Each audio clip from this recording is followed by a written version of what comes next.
good morning, good afternoon, and good evening. So I will do that. That's what Professor Adeshokar always did when he welcomed everyone. So my name is Carli Coetzee. I'm the current host and convener of the ALA online lecture series. Welcome to the November 2025 session.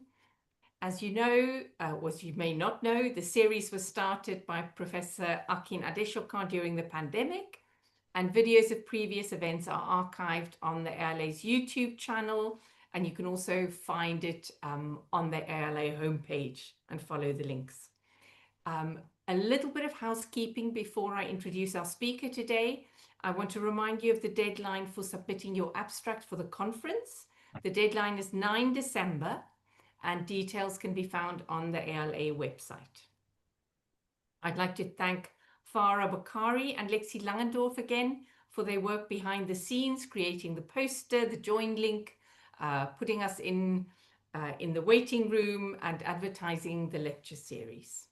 So that's all the housekeeping out of the way. Now, for the more exciting part, let me introduce the speaker for today, Professor Serawit Debele. Professor Debele is a research group leader at the Africa Multiple Cluster at the University of Bayreuth in Germany. Her work focuses on moments of socio-political change in Africa, asking what possibilities these moments open up for non-normative sexualities and genders. Her ongoing project focuses on Ethiopia, Tunisia, and Sudan.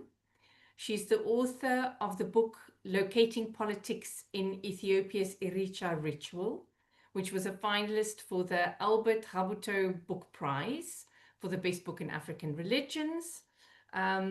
Together with Stephanie Lemmertz, she's the editor of the book Blackness in German African Studies, and her articles have appeared in journals such as History of the Present, Journal of African History, African Identities, Journal of African Cultural Studies, and African Studies. Her article, which most of you on this call will be aware of, The Politics of Queer Reading, An Ethiopian Saint and Discovering Pre-Colonial Queer Africans, was published in the Journal of African Cultural Studies and won the ASA Queer Studies Colloquium Prize for the best article.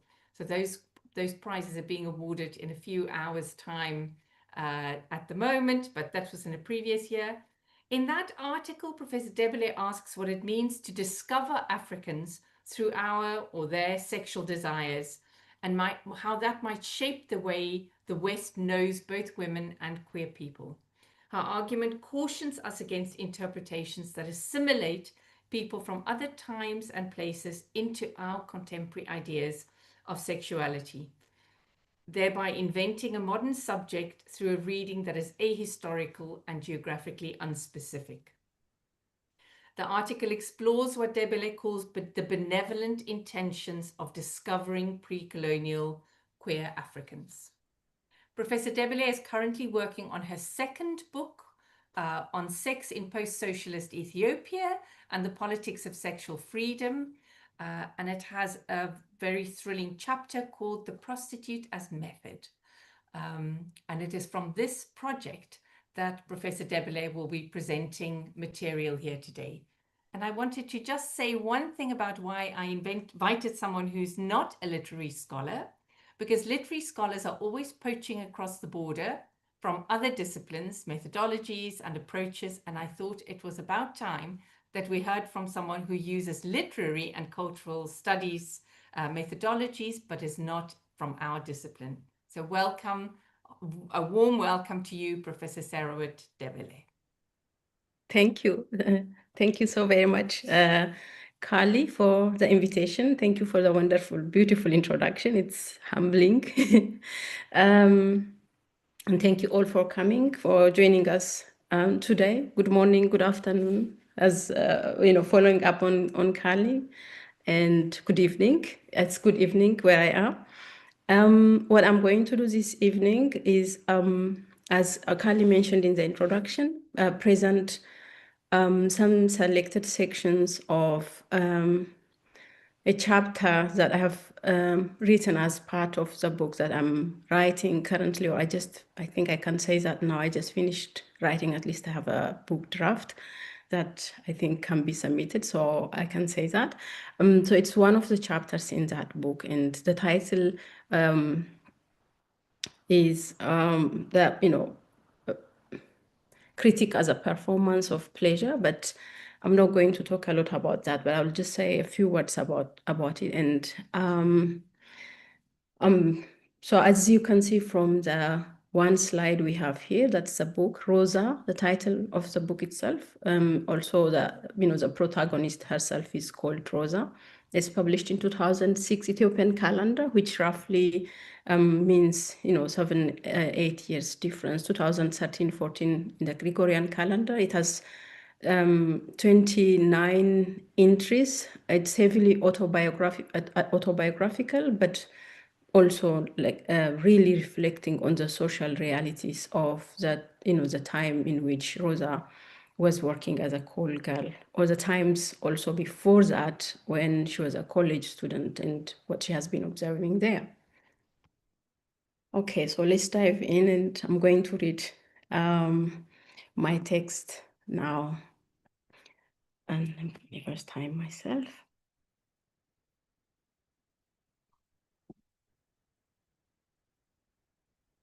Can we stop sharing the screen now? I think we can, yeah. But okay, so I don't know how to do this. It should be possible to minimize the screen. Just a second, sorry.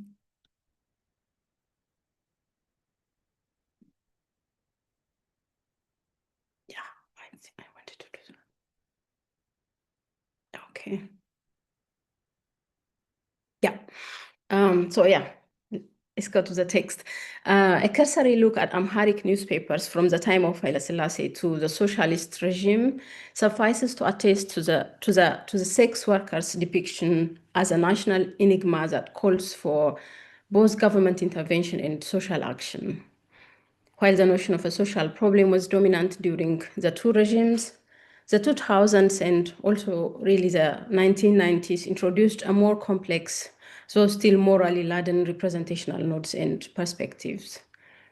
As such, the representation of the sex worker or representation of sex workers has become increasingly diverse and complex, assisted by the circulation of discourses that contest received wisdom, such as the notion of the social problem. So it's in this context that Roza publishes her book. And early in the book, Roza writes, and I quote, "There's nothing hidden in the world from a driver, a Shele, an Amharic slang to refer to sex workers, a security guard, a housemaid, and a pimp, be it top national secret concerning a diplomat or the intimate life of high-profile politicians, including the Libyan President Muammar Gaddafi." So in so writing, Roza implies that being left to oblivion affords those on the margin access to the most intimate aspect of a man's life and, by extension, of societies. And it's not lost on Roza that she enters the universe of men and what they represent, not because she's welcome as a subject, but as something other than herself, as an object of pleasure. The customer's indifference to her presence gives her a unique angle that facilitates her emergence as a critic who gazes at society. So in this talk, as I do in the chapter, I follow Roza's gaze to do what Jennifer Nash, the African-American feminist scholar Jennifer Nash, calls aggressive counter-reading on her commentaries. And in taking my cues from Roza and Nash, I suspend victim-villain framework and foreground a complex subject that should not be fixed by and within the dichotomy. I pay attention to her embeddedness within history, culture, socio-economic and political conditions by which she is formed as an object of sexual pleasure, but from which she draws her critical outlook, where critical does not always mean unproblematic, as it becomes clear in the rest of this talk. From the entire chapter in the book, I will focus on her philosophy of wendology as a framework that she uses to analyze her customers in context. Wondology, I'll say more about it later, but it's a study of men, roughly. And since I'm in the midst of literary scholars, I have to say a few words on method, so I avoid some questions. Inspired by Nancy Rose Hunt's article on the tension between historical and fictional modes of writing, I use Roza as a source or archive ethnography, as my colleague Jonas Ashne calls it, to gain insight into the social realities of Ethiopia as lived, experienced, and theorized by those writing from the peripheries, or we can call subalterns. So let me first start by sharing Roza's account of becoming a call girl. And a call girl is something that she uses to refer to herself. So it's not my making. I actually borrow it from her. So Roza begins the book with a background to how she started working as a call girl or a hooker. She also calls herself that. After spending a few years tending to local customers in small bars, Roza got exhausted. She then decided to take a break from the hustle and bustle of following men to their hotel rooms, guest houses, or nightclubs, and gave herself an annual leave. An annual leave is the expression she uses.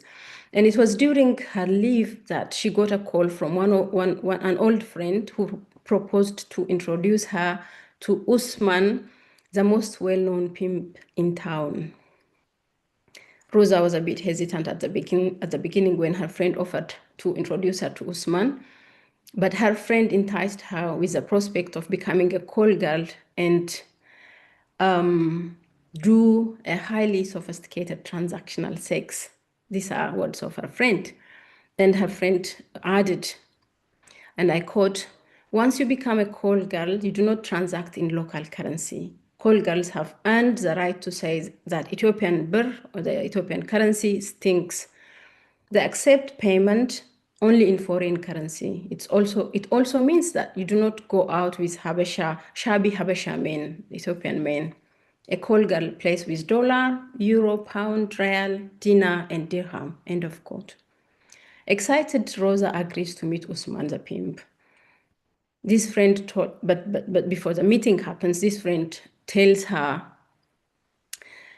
what she needs to know to impress Usman the pimp. And first thing is first, because he has to taste what he is about to offer his clients, Roza has to agree to gifting him sex as a sign of sealing the pledge of loyalty to him and hospitality to customers. Once she earns Usman's approval, Roza will start stockpiling money and her life will change significantly. And despite her initial discomfort, Roza with the idea of having to have sex with someone that she hasn't even met, but Roza and Usman had sex on their first meeting. With that one-time sex, she got initiated into the hidden network of Addis Ababa and is off to the greener pasture being a call girl promises. It didn't take long for her to persuade Usman the pimp to choose her over the others. Usman trusts her with his special guests coming from all over the world. He feels comfortable, one may even add proud, with presenting Roza to his foreign customers because she is savvy, multilingual, and articulate, a kind that knows how to speak the language of the pimp as well as the diverse clients. He calls her in advance to tell her to prepare for his guests, especially during major events like the AU Summit, where a good command of the English language is required. Her own statement is a testament to the busy days and nights during the high-profile events, and I quote her here when she says, "Especially in times of international conferences, we must fly like birds following Usman's orders. There is no foreigner that has not tasted me. It's as if the United Nations has rented my body." End of quote. Beyond the economic gains, Roza, however, appreciates the value of her encounter because it gives her access to important conversations ranging from the debates on the relocation of the AU headquarters to Tripoli. This is a discussion a few years ago, as some of you might remember, to the settlement of high-level financial dealings. So Roza exploits her unique exposure to this network of clients to develop a theory to which I keep promising this, to which I come back to later. But let me say a few words before the theory. So to be sure, becoming a call girl is an upward mobility within the ranks of the sex economy. Her decision to engage in transactional sex reflects what Marco Di Nunzio, the Italian anthropologist, calls the broader political economy of exclusion that shapes her existence. But her entry into transactional sex also challenges the politicians, Ethiopian politicians here, moral claims regarding the development and social transformation that the country is said to have experienced the past few years. So Roza is a member of a generation subjected to the perpetual suspension of economic opportunities, lack of employment or job opportunities, any such. And so we learn from her account that she and her other college graduate friends respond to the lack of opportunity by entering socio-economic relations that they never imagined. So some of her friends, which she mentions by name in the book, migrated to the Middle East. Some became daily laborers in construction sites, others became hairdressers. So Roza's reflections thus mirror the systemic problems, some of which are experienced by these young people as shattered hopes. Although she could never have imagined relying on transactional sex, it's not her university degree that she depends on for survival, but it's her erotic capital. Here lies the question of what it means to be a neoliberal, autonomous, and agentive subject who makes choices when the choices made are not reflective of the aspiration, but rather identified with hunger, degradation, and violence, and assaults on one's person. But this is a question I pose in the chapter, but still, while also sitting with this question, while navigating the unequal relations with her customers, Roza takes pleasure in scrutinizing men and through them form a critique or articulate a critique of current social, political, and economic affairs. Sorry. In short, she theorizes the world from gazing at men. And so she claims her voice in a space that is supposed to deny her existence and she defies the idea that her presence is inconsequential. That might be why she says she thinks like a philosopher who doesn't ignore anything that goes around her. So now to her wondology. So now that she says she thinks like a philosopher, I'm going to pick one of her philosophical reflections on the study of men's psychology, and that's a notion of wondology. So her philosophical lens that she calls wondology is a combination of the Amharic word wand, meaning male, with logi, which you all know to mean the study of men's psychology. So Roza rejects lumping all men in one box. She updates herself with stereotypes that precede her customers. So wondology gives her tools to examine what men want, how to cater to their needs, and how to make them feel potent, even when she thinks some are below the bar.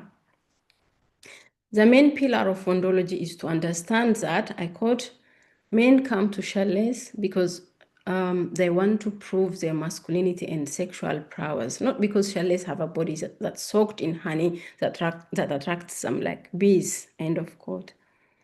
The duty of a Shele, Roza recounts, is to satisfy men, and this is both on the discursive and practical level. On the discursive, it begins from telling them that they are unique. It also means listening to them and nodding agreement. And it goes on the practical level, it goes on to being open to their requests, even if at times these requests are uncomfortable, as long as they pay the matching amount.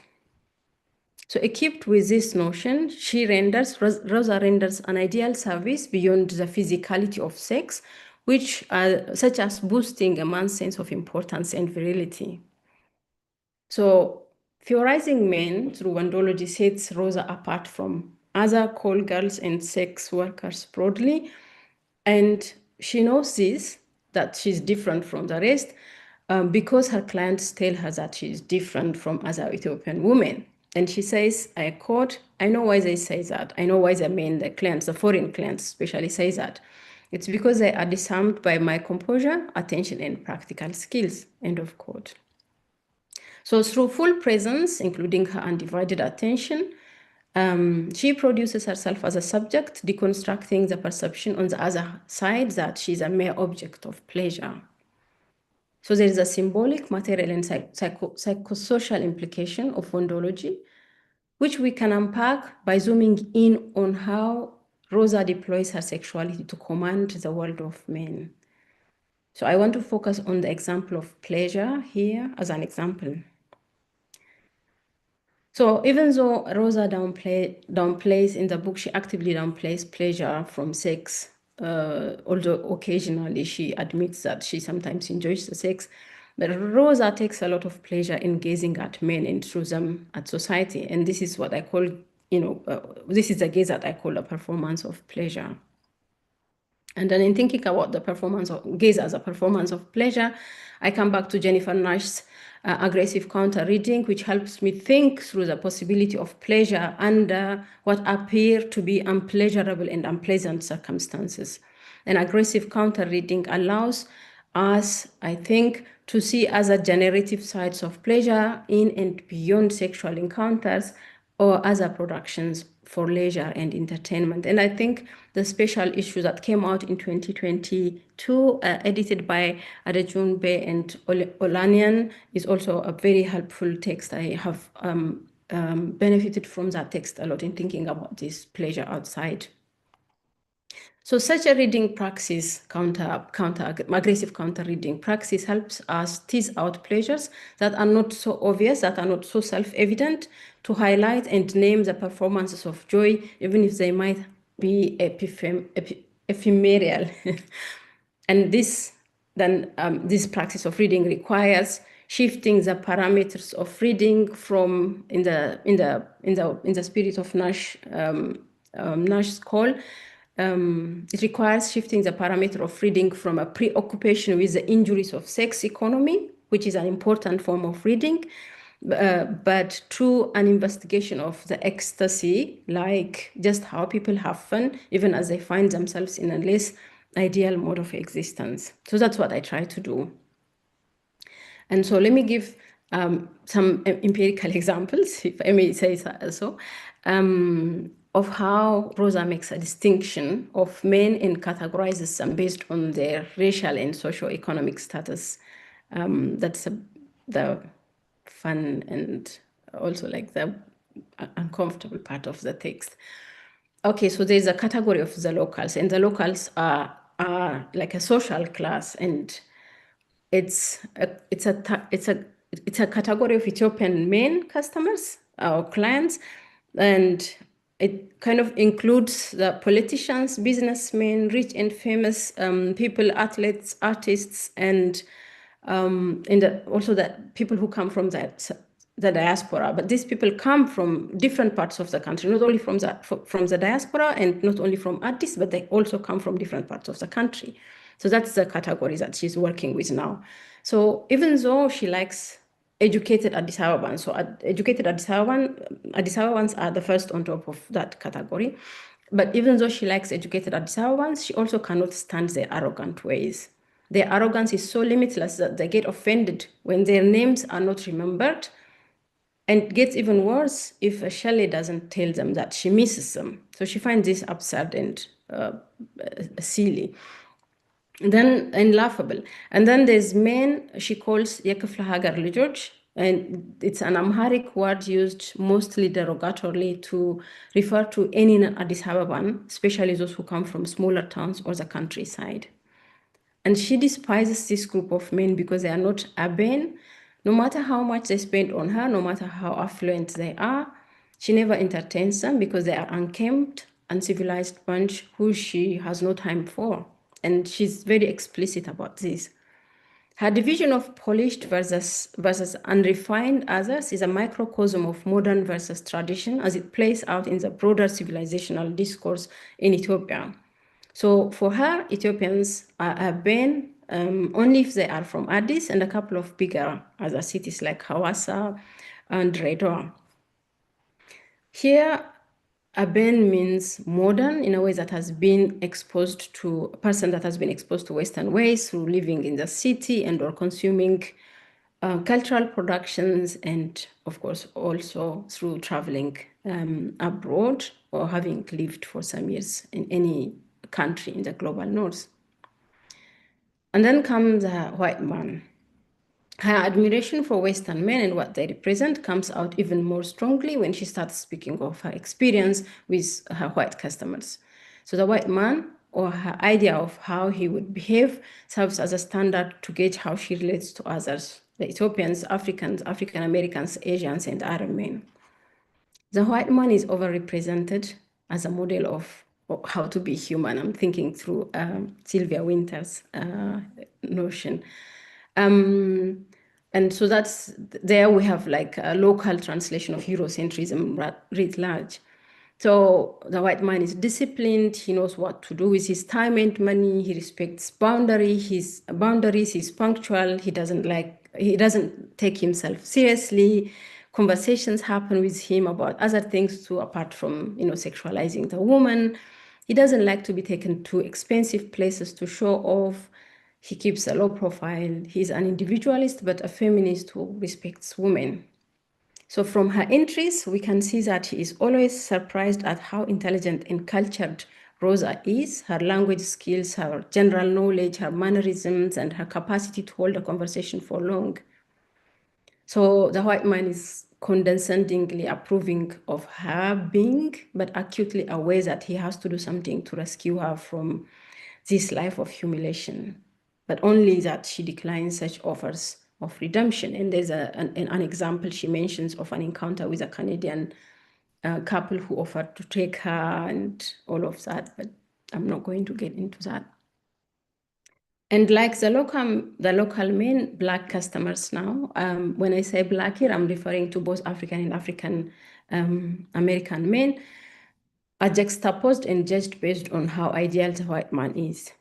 So Roza puts Ethiopian anti-Blackness in a whole new light by reproducing the stereotype of Black men's exuberance and insatiable sex drive.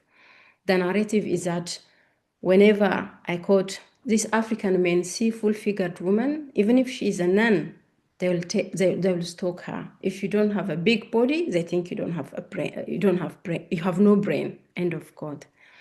The Black men are also blinded by their sexual urge, so much so that they do not even check the status of a woman they are pursuing. She might be married, but that's beside the point if she has a big butt. And they have, she goes, a habit of breaking marriages. They even take pride in that. End of quote.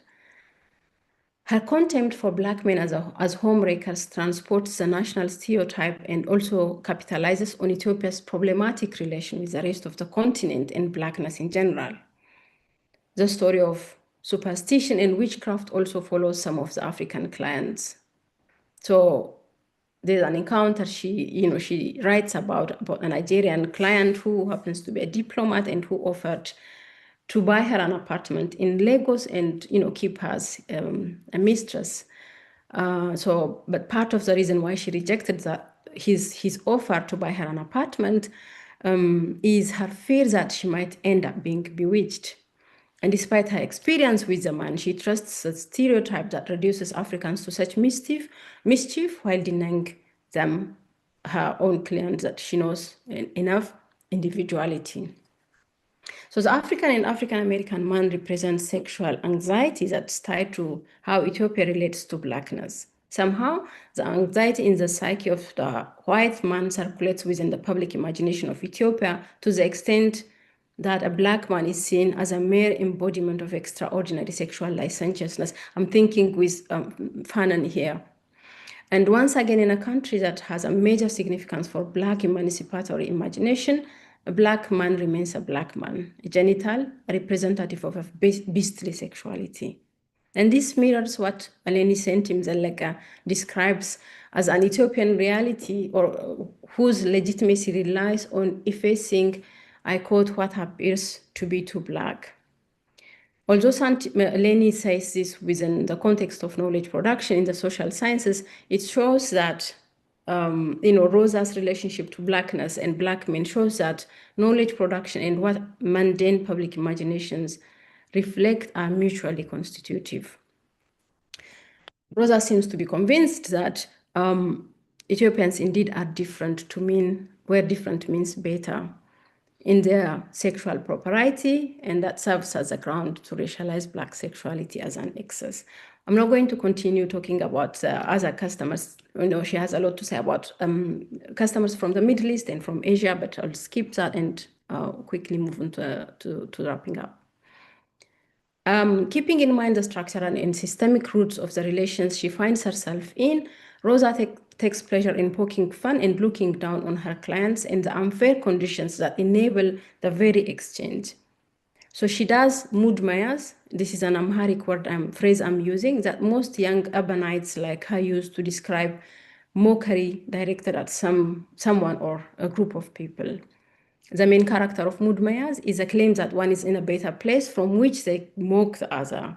Although it appears like a light joke in which even the targeted ones partake, it's also a genre that packages extremely problematic slurs couched as light-hearted jokes.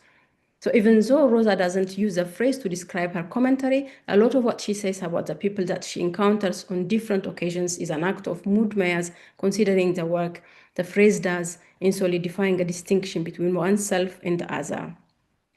For instance, the client's taken for granted sense of self as a respected customer is encumbered by national stereotypes about their race, their size of penis, their virility, the way they treat women, and the way they spend their money, and so on and so on. And so these are all discernments informed by Roza's Ethiopian cultural sensibilities that afford her the framework within which she phrases the purchasers of pleasure. And Roza taxonomizes the men based on their socio-economic and racial status. So to dutifully engage Roza's commentary, we need to move away from a simplistic characterization of the Shele or the call girl in this context. Let me just limit myself to that, as either a victim or a villain that society needs to manage carefully. Heeding Spivak's advice, we also need to take the text as more than a medium of private message meant for self-indulgence and read it historically and politically.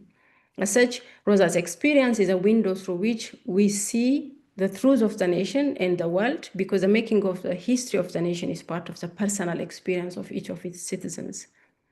So it matters that we focus on her gaze, because despite its specificities, her experience is never isolated. Her accounts are not isolated because she looks and shares her thoughts, like, to quote Lynn Hunt's apt expression, a public woman par excellence, whose position affords her an angle of seeing and articulating a critique of social, economic, and political conditions of the country as well as the world at large. And this in turn takes entering a shared epistemic, social, and cultural space with Roza and follow her lead with curiosity to study what and how she looks when she gazes at society.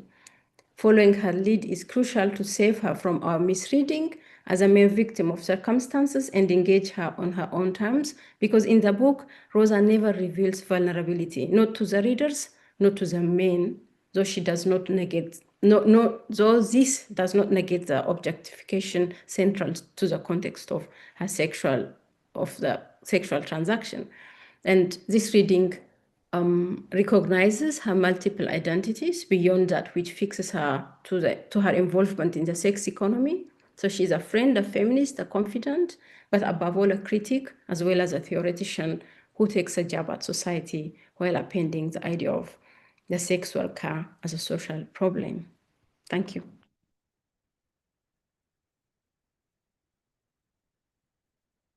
Thank you very much. There are so many literary parallels to what you are describing. We've spoken a little bit already, you and I, about the life story of me, Shegilola, of the Fascinating Eyes. And one can think also of so many other protagonists in African literature. I took out Jagwanana from the shelf. And most of these women are the creations of men. And very typically, the orientation is what you call in your other work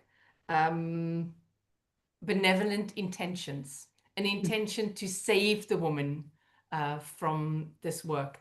So Shegelola opens with Shegelola excusing herself, and the important thing there also is that these are male writers who are creating these women, whereas what you provide for us is the flipped world in which it is the woman writing and the gaze falls critically and in complicated ways on the men. And I think in your method and in Roza's method, we see an ideal example of popular cultural studies, someone who's debating the terms through which her life is being determined. Thank you for that wonderful presentation. And I would like to invite the audience to type questions into the chat. But in the meantime, I will also ask you a few questions or make a few comments. I mean, a lot of your work is about method, about methodology.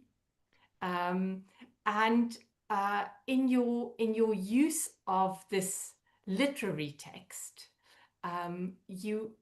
maybe you can take us through the literary text. Where has it been published? Have you met Roza? Is she a woman? Is there a chance that she's not a woman? If you would give us what a sort of paratextual world around the text. Okay. So here is the physical copy of the book anyway, and so this is a blurb, some of which I quote. I haven't met Roza, and it's not even, there's a couple of addresses, but it's not even possible to get any connection, to make any connection with Roza. And so that brings me to your next question, because you just captured my own doubt. When I read some of the entries, many times I feel like this might have been written by a man who has made this observations and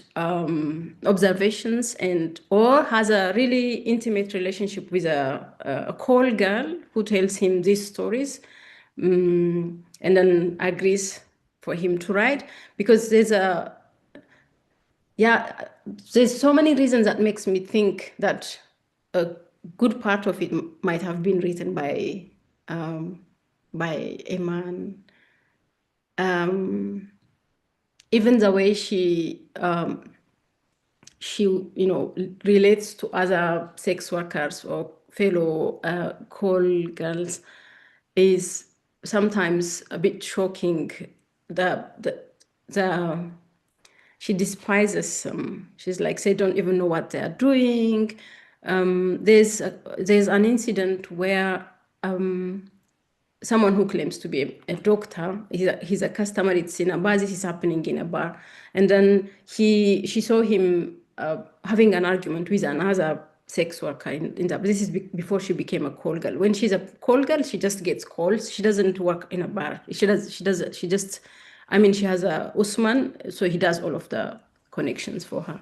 So before she became a call girl, so she makes this observation of this gentleman harassing a fellow sex worker. And then she defended her, but so she made a comment. Because a gentleman said something like, "Oh, you are disrespecting me. If you knew I was a doctor, you wouldn't have said these things to me. You are nothing compared to where I am." And then Roza comes in to defend the other person. And then she says, "Yeah, you can be a doctor. Who cares? Sometimes we make a lot more money than you do. But then in the end, we are here in the same space. So it doesn't matter whatever kind of social standing you have." And then in her, so she says she reports this in the book, and then she comments on her fellow in the bar, and he says I have a PhD. He doesn't realize that the woman doesn't even know what PhD means. She thinks she no he thinks she knows what he's talking about. And then so there's like moments like this that she's like really, really hard on the woman, even when she's analyzing wondology and when she's talking about her customers and how she relates to them, she criticizes other women for not doing it right. And it's because they don't know, they haven't gone to school, they haven't read. And so this kind of like comments, really nasty ones sometimes. On a lot of occasions, I get triggered reading it for two reasons, maybe because I think it's a man. I just think a woman wouldn't have a woman who's experiencing the kind of life she describes cannot say this about another woman. So because of that, I get angry. But then I say, it can't be that a woman wrote this. So so I always wonder, but I don't know how to, I mean, it explicitly says it's my own account. I wrote it, so I can't make assumptions. Well, even if I made assumptions, I just keep them to myself. I can't speculate openly in the chapter that I write. Just listening to you talk this through, I'm sort of mapping this autobiography or ghost autobiography, we don't know, onto things like the narrative of the formerly enslaved person or the narrative of the formerly non-Christian person. These narratives that are always about transformation and which very often are ghost written, in particular with religious conversion narratives in the 19th century, are very often ghost written because the argument is being made for the benefit also of the missionary to show how successful their work is. And I'm wondering a kind of Usman figure. Sorry, is his name Usman? Yes. Yes. Usman Usman would have a particular investment also in this kind of narrative, a narrative of feminist agency, a narrative of a sparky, clever woman who's in control of her destiny. It makes Usman's own vocation easier to produce as something that is not problematic. So I mean, I know you're not a literary scholar, but there is useful scholarship on this kind of the text in an envelope. If you see what I mean, it's not written by the person who says it's being written by. If there's anyone in the who's listening to the live lecture and you have a comment or a question, please do pass it on so it doesn't just stay a tennis match between us here on the screen. So if anyone has something you would like to add. Yes, I wonder if you could, while we wait for a question, if you could say something about this, about the trope of the redemption narrative, which is so common in texts in which a sex worker is the major character. By the end of the novel, or by the end of the masked autobiography, she has to leave the trade.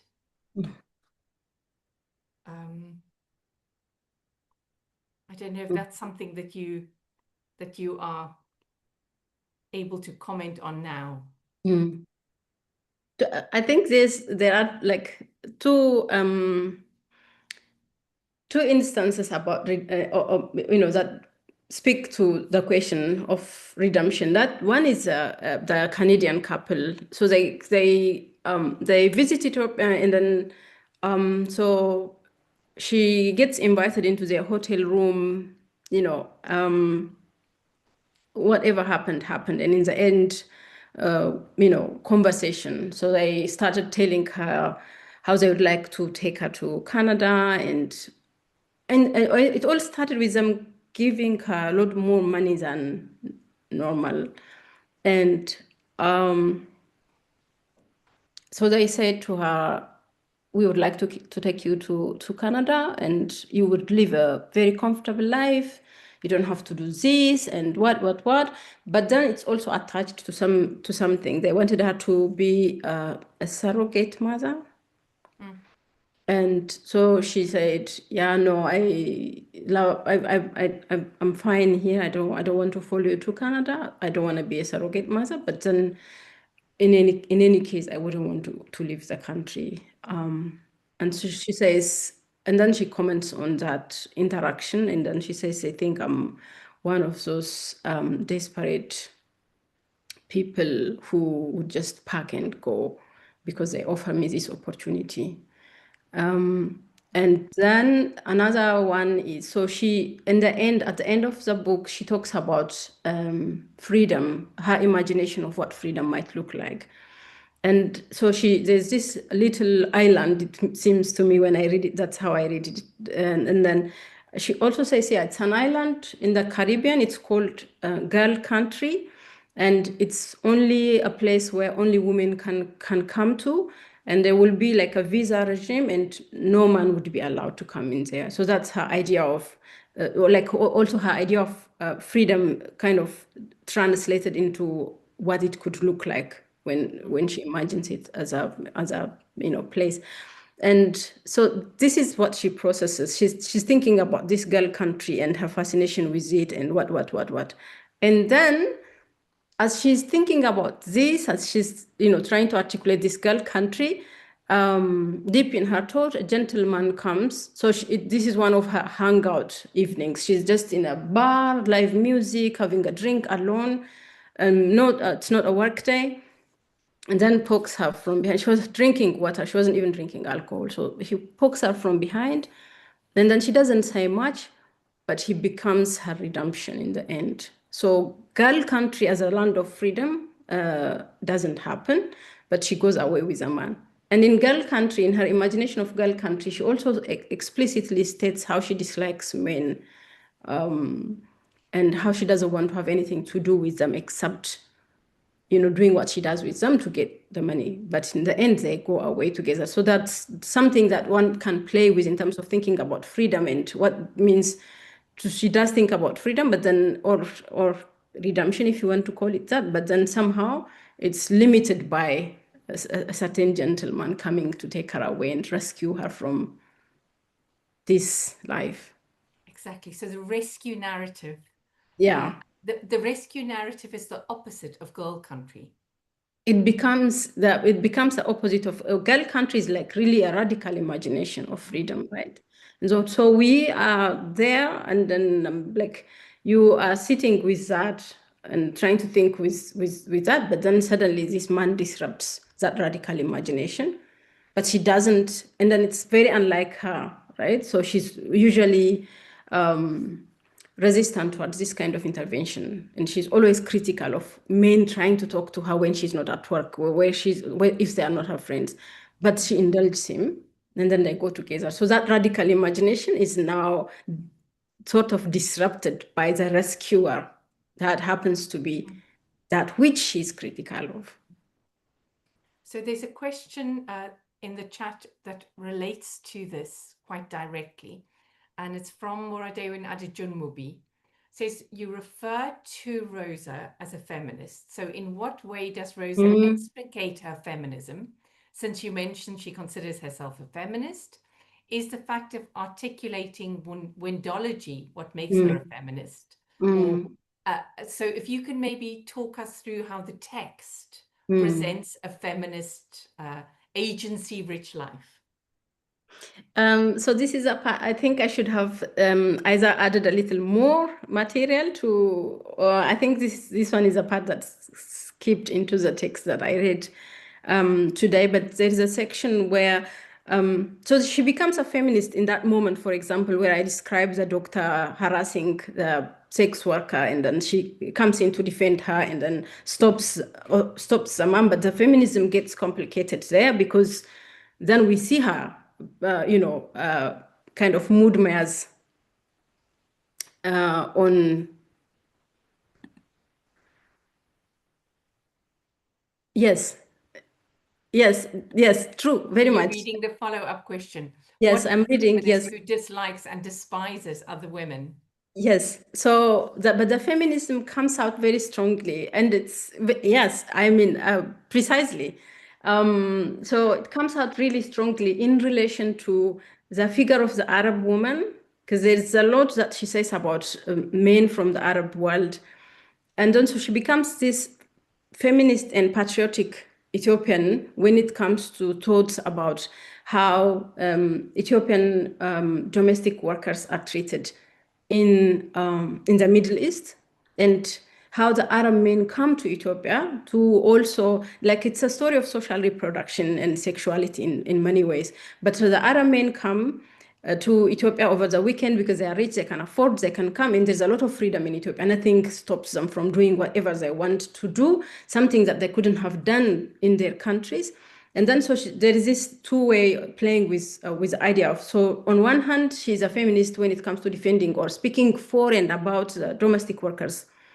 But that feminism becomes a little incomplete, if I may use this word, than when she looks at her fellow workers. So it's like, I think it's also the competition coming in. So she thinks she's better than everyone, but part of how she establishes that that is through looking down on other sex workers. So not all sex workers are equal. Some are educated, some are college graduates, so they know better, they know the business better, they know how to position themselves better. But it's not an attempt to educate the others, but to look down on. She uses it, or she rather weaponizes whatever she knows to look down on the other. So when I say feminist, I'm only thinking about what the things she says about Ethiopian women who it's easy to be a feminist towards Ethiopian women who work in the Middle East because they are not your competitors. They make you look good as a person who can be a voice to the voiceless. And it also gives you vocabulary to kind of attack Arab women, including their sexuality, that they are not available to their men due to their repressed sexuality. So as a result of that, the men either rape the domestic women or come to Ethiopia to release their sexual urge. And so, yeah, I think I should have maybe presented a bit more about that because there's a lot of discussion in the chapter. But yeah, she does dislike women. She looks down on women, but she also kind of tries to be a voice to what she got. She's a representation of urban middle class feminism, at least in the Addis Ababan sense, where it's a bit condescending. Thank you very much. So there's another comment from Joel Caldwell saying, does the description of girl country explain or illustrate what makes her think of herself as a feminist, perhaps? And I think you've answered that to some extent to say there's a tension within what kind of feminist she is.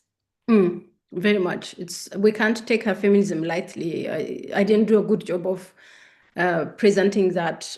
If I presented the material, I think that some of the claim I make in the chapter would have made it clearer what I mean by feminism. But I'm not saying feminist in any celebratory way. Girl country, to some extent, I think it also can be considered reason, but she doesn't really look at it as, I think girl country is really from the point of view of her not liking men than bringing all women together. It's not like a collective aspiration to make women's life better. Maybe it will be better if girl country happened and no man is allowed in that island. I wouldn't know, but she doesn't necessarily come from a place of a feminist political imagination. She comes from a place of, I don't like men, and I want a land that's free of them. But yeah. Someone, BB412, I wonder if you could say who you are, BB412. Is using the same reference that I had before, black message, white envelope, and the person writes, John Secora, regarding the amanuensis that helped shape autobiographies of formerly enslaved people, enslaved narratives. So that is one of the texts that we in literary studies and in autobiographical studies refer to. There's also a parallel literature for Christian conversion, where there are many of these benevolent figures who write stories of emancipation in a different way, emancipated through faith, and here emancipated through through the working of those who are working to end slavery, so that the liberated person becomes something that is transacted as well. It's not just about their agency, something else is being negotiated. And I think there also the methodology of popular cultural studies is very much where your work is located, with ordinary citizens debating the terms of their lives. And, Wendology is not a coherent theory. There are many contradictions in it, and you, as the scholar, are the one who's identifying those contradictions. Who do you know who BB412 is? Me? I wonder would you mind telling us your name? Marie Rose. It looks like Marie Rose. Marie Rose. Thank you very much. So there's another body of scholarship that literary people think about a lot that has parallels with your work, and that is the many novels about blessers and about men who transform women's lives financially. So it's sort of part of chick lit. It's part of, in South Africa, there are a number of these books which are also about women's empowerment through becoming someone who is financially successful, even if it is through a connection to a man.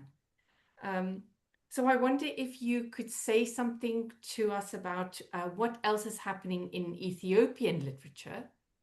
So the novels that come up in the African Literature Association tend to be novels of politics, novels to do with the revolution, Maza Mengiste. So is there a sort of chick lit, I don't like the term, but it is the term that is used. Is there a chick lit literature in Ethiopia, in Amharic maybe, that you can see parallels to the formation of Roza?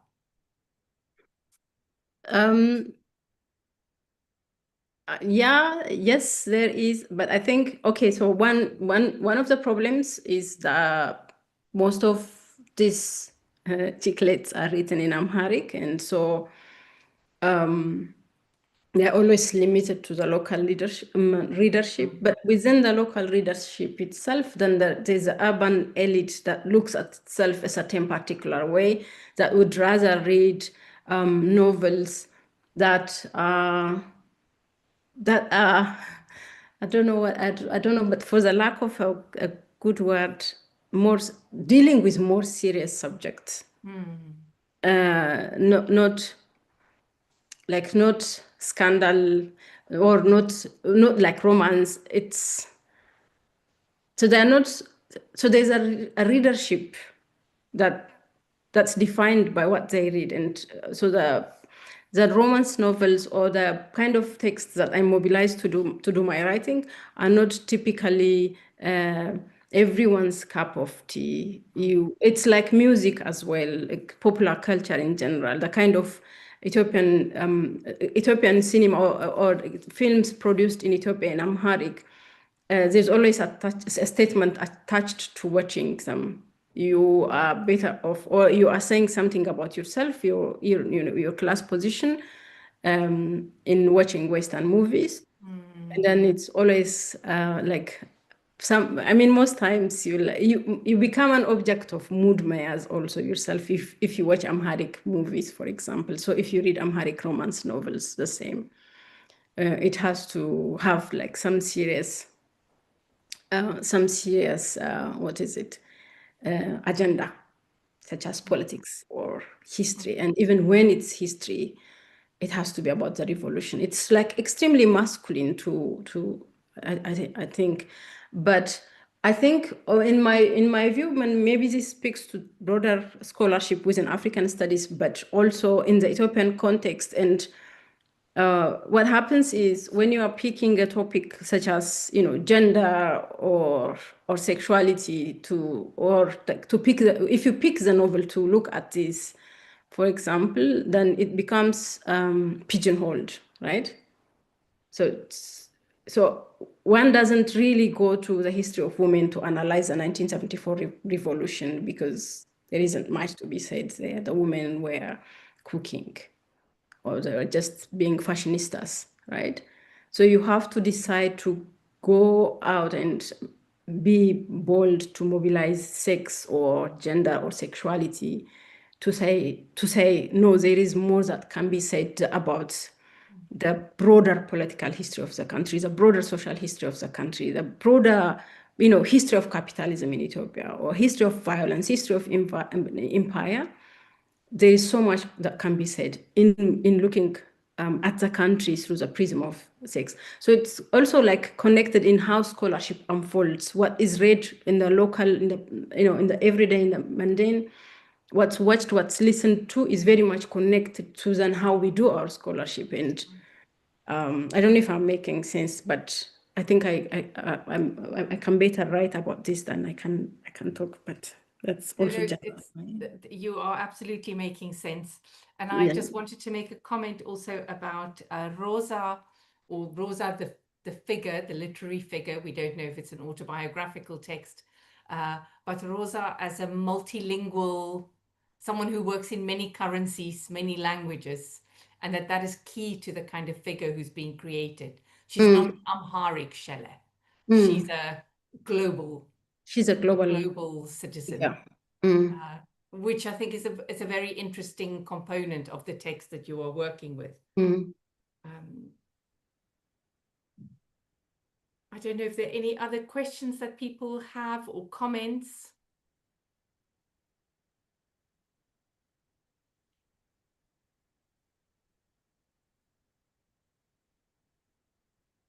Yes, someone, Ademola Adeshola says, can you please share the publication details of the work? My search didn't yield any useful result. I think that is a very interesting failed search. And maybe you can tell us why the search failed. Partly because it's written in Amharic and it's only a physical copy that's available, like this one. But and there's no translation. All the translation or everything that I read, it's my own translation. I think that's why it's not easily available. But if you search there has to be a way, I think, because of late people are, scanning these books and uploading them online. So there has to be, I don't know exactly what it is. There is a keyword that you have to put next to the title of the book. And it usually leads you to a site where you can download not only Rosa, but a lot of other Amharic cultural productions, fiction, any book from, especially from the earlier time, even the more recent ones actually. But you would need to read Amharic script to be that able to that negotiate also, this. yes, that also kind of becomes an obstacle in some ways. But if the person wants the book, they can email me and I'll be, I think I'll be able to access a PDF and I'll be able to forward. I doubt very much that the questioner reads Amharic. Yeah, I'll try and translate it someday if I have time. Well, once your book comes out, of course, it'll be searchable. Yeah. Muradewin Adejunmobi has a question. How was the book received? And since it doesn't follow the typical script of the romance narrative.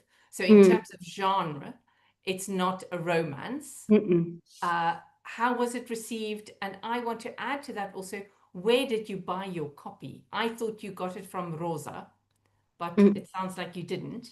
Mm-mm. So nobody is, it seems to me, I knew about the book earlier on when it came out. The one I have is the first edition, so it has been published several times, and so obviously it sells though, because it's kind of about it's a text about someone you know. She doesn't say names, but you kind of have an idea of which kind of artist she's talking about, which athlete she's talking about, right? And so it's a scandal exposing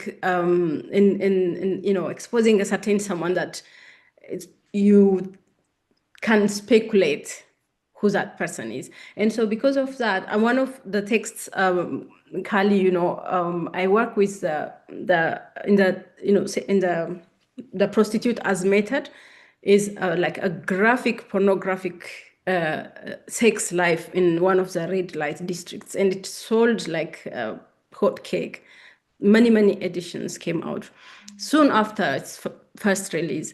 And so because it says it's based on someone's life, it's someone's life account, that's what it says, right? So it's true story, so that someone has witnessed what they're talking about. So she's making claims of having spent time with Gaddafi, right? So some of these things are happening, and a publication came out in the broader context of the debate there was a time when Gaddafi really wanted the AU headquarters to be moved to Tripoli, and she's talking about that. So she's talking about real politics and scandal of artists' life or journalists and all of that. And because of that, and because of the claim the book makes of being a true story, it sold. It's not like the what did you call them? Chick what? Chicklet?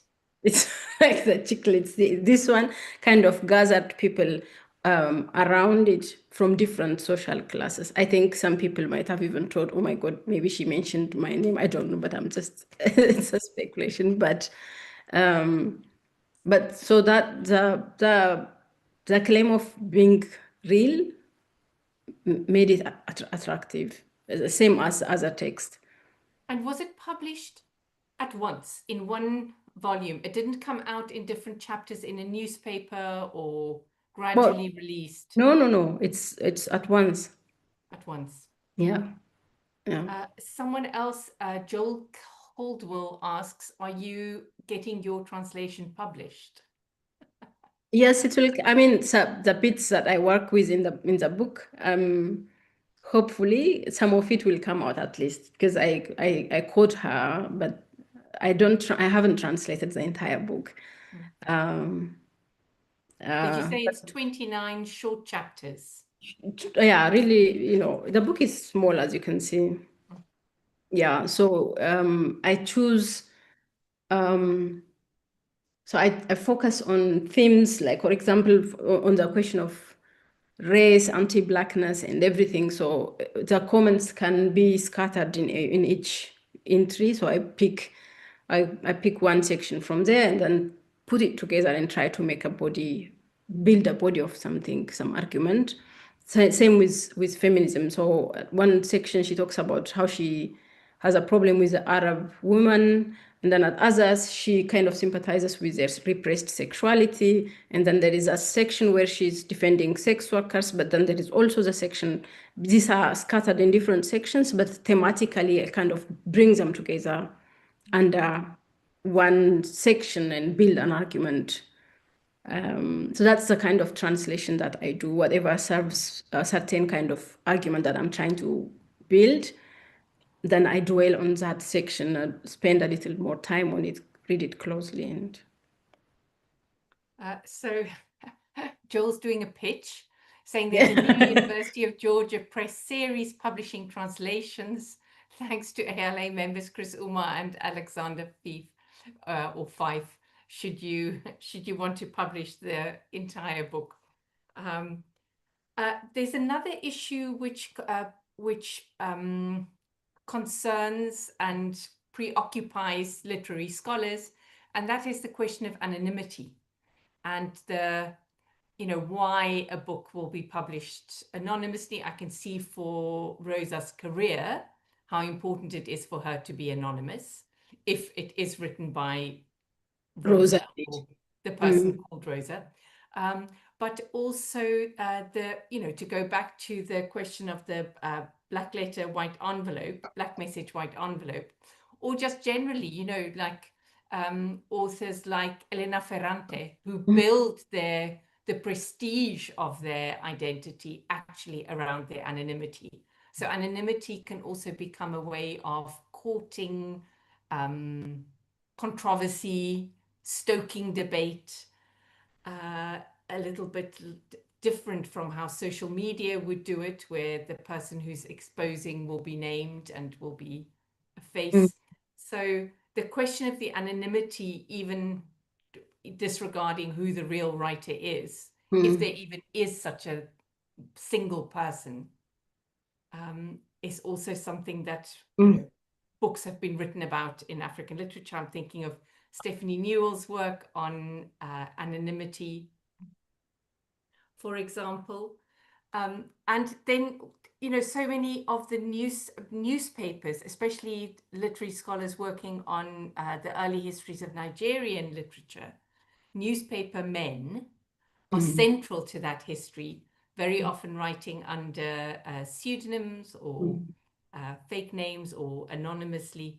So I wonder if you had something to say about the anonymity of how the anonymity functions in the public debate.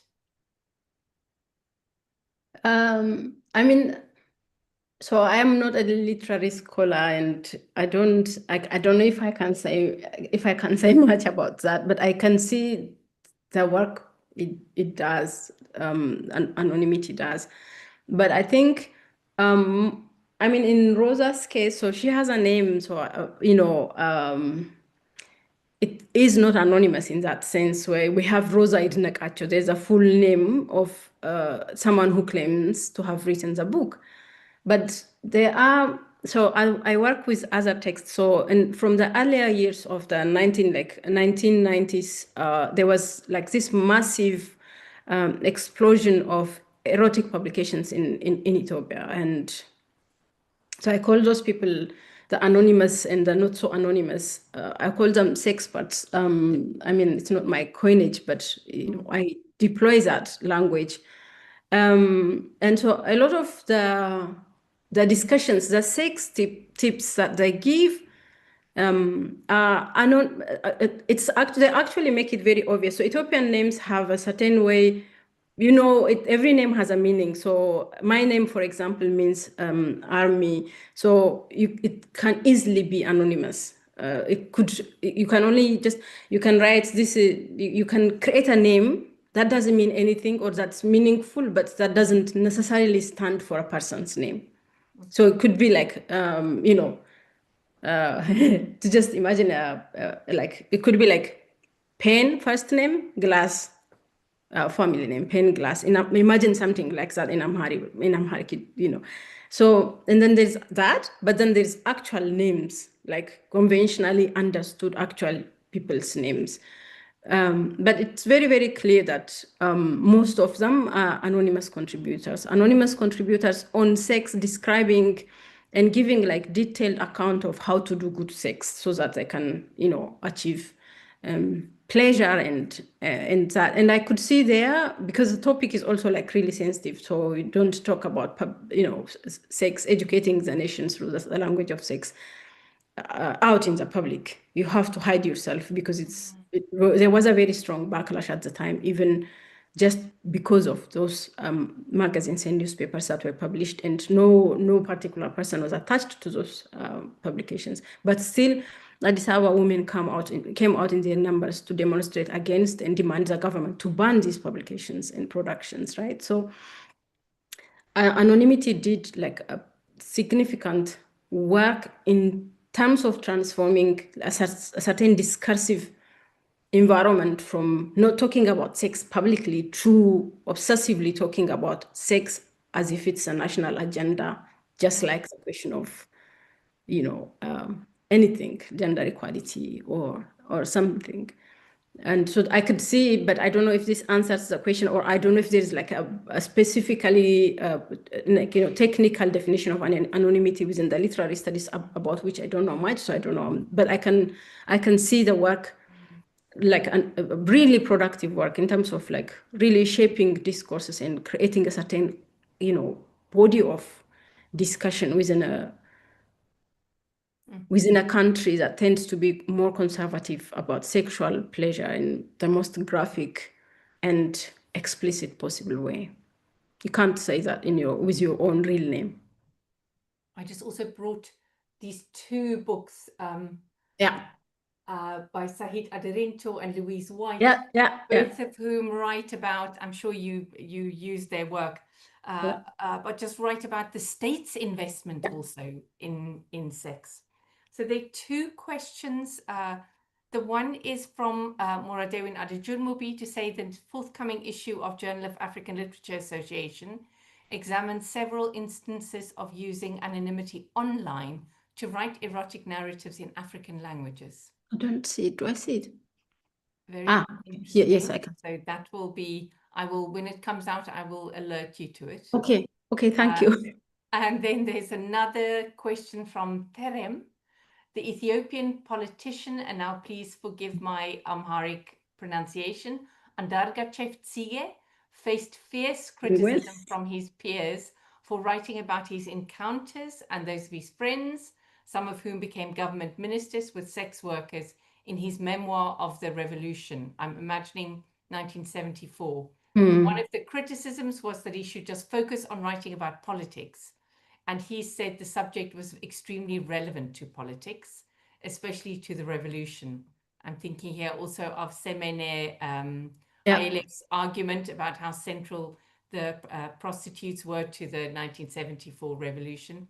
So Terem asks, did Roza's book face any kind of pushback in Ethiopia, or was it okay in this newly liberalized 1990s for a sex worker or non-politician to write about sex work? I think so. It makes a difference that Roza doesn't have the kind of profile Ndargachev has. So it depends on how seriously you take the author to have that kind of pushback. One, two. Then the question of anonymity also comes back in some ways. Although we have a Roza Ndargachev that claims to have written the book, we don't know whether Roza exists or not. Roza hasn't said anything about the book. There was no book launch. There was no discussion around the book. So there's no way of knowing what kind of reaction the public would have had and how Roza would have responded, because the Roza that is in the book or writes the book is an enigma in some ways. But for Ndargachev, he's a known political figure, but then also whose task is completely, totally defined as having to write about politics, where politics doesn't include anything of the flesh. So that would be how I see that. And so it's a question of profile, but also Roza is a woman. If she were a real human that exists and that has said a thing or two about her book, again, actually shapes the kind of reaction she gets, obviously. Thank you. I wonder if there's another question, maybe.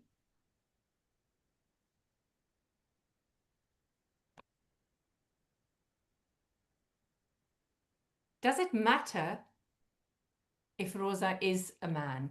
Does it matter if Usman wrote the book? Does it matter to the argument of your book? Yeah. It does. It does. It does. I mean, there's a lot of books written about sex workers now, more recently, by men. I do so in Amharic. In Amharic, yeah. One of the books I read is written by a man, but it's like the very first publication that talks about, it's not really about sex work. So I spoke to him. So you see, because he is out there and I was able to get in touch with him. And so we had a long, long conversation, and he told me he wanted to write.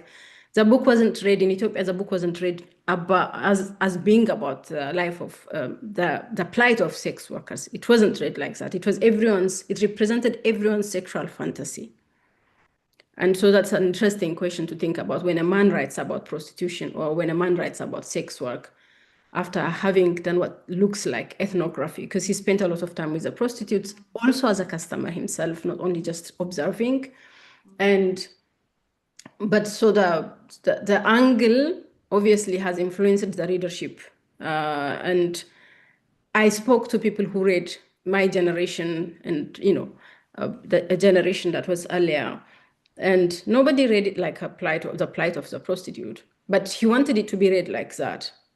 So you see why it makes a difference. If Usman wrote this book, I think my reading would have been different, but I probably wouldn't have picked it in the first place to, because I think I have an okay idea of how, than how men write about the Addis sex life. So it would be just simply very repetitive and frustrating to read yet another man talking about.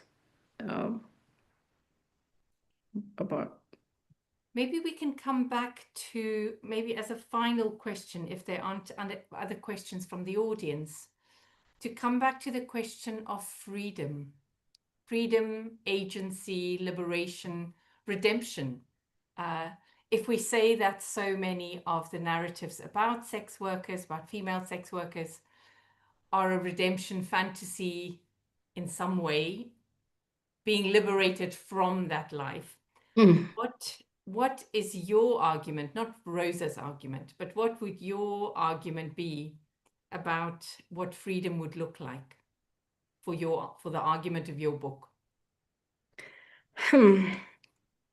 So like the entire book is really thinking about the contradictions of the promises of freedom, right? The promises of freedom where Ethiopia, in 1991, the Cold War ends,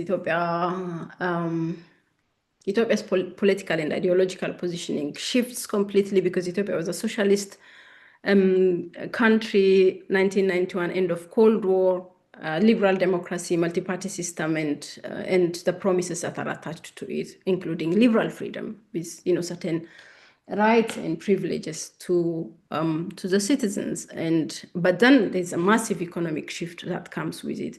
So for me, when I think about freedom, I see the work, the idea of agency does, and it does really, really important work. But I am always thinking about freedom through Saidiya Hartman's sense of subjection. So there's a notion that she uses, and it's called akin to freedom. And what I see in Ethiopia, in liberal Ethiopia, is akin to freedom. It's really incomplete. It only created, okay, so there's that Roza's dilemma itself captures it, right? So Roza is a product of the expansion of education, but she's also a product of the promises, the global exposure to the global discourse of consumption, desire, and all of that. She's a product of that time, space.